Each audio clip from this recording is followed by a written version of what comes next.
तर मोदींचा विजय ढापलाय का असा प्रश्न आता लोक विचारत आहेत, असं उद्धव ठाकरे यांनी म्हणत पंतप्रधान नरेंद्र मोदींवरती टीका केलेली आहे।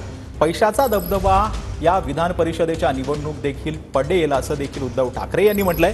लोकसभा निवडणुकीतही पैशाचा दबदबा पडला असं उद्धव ठाकरे यांनी म्हटलंय। विनायक राऊतांच्या मतदारसंघात झालं ते धक्कादायक असल्याचं देखील उद्धव ठाकरे यांनी म्हटलंय।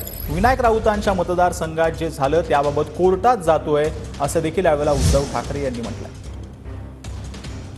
मोदींचा विजय सुद्धा ढापलाय का असा प्रश्न आता लोक विचारतात। मी नाही, ही जागा चौथी तर आपण जिंकलेलो आहोतच, त्याच्याबद्दल मी अजिबात नाही, पण 5वी जागा सुद्धा आपण जिंकू शकलो असतो।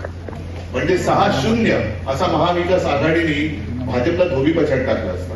अर्थात तसेच आपले दिवाकर रावतेजी पण आहेत, त्यांना सुद्धा जेव्हा उमेदवारी दिली नव्हती पण त्यांनी सुद्धा मी ज्येष्ठ आहे आणि असं ते म्हणू शकले असते, तुला तरी लहानपणापासून पाहतोय, पण त्यांनी सुद्धा एक अवाक्षर काढलं नाही।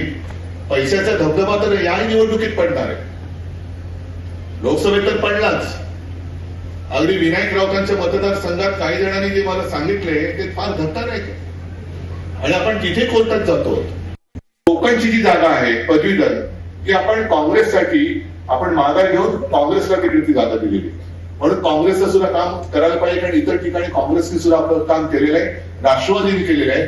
जिथे जिथे संधी असेल तिथे तिथे आता भाजपा आणि त्याच्या मित्र पक्षाचा पराभव केलाच पाहिजे, ही शपथ घेऊन आपण पुढे निघूया।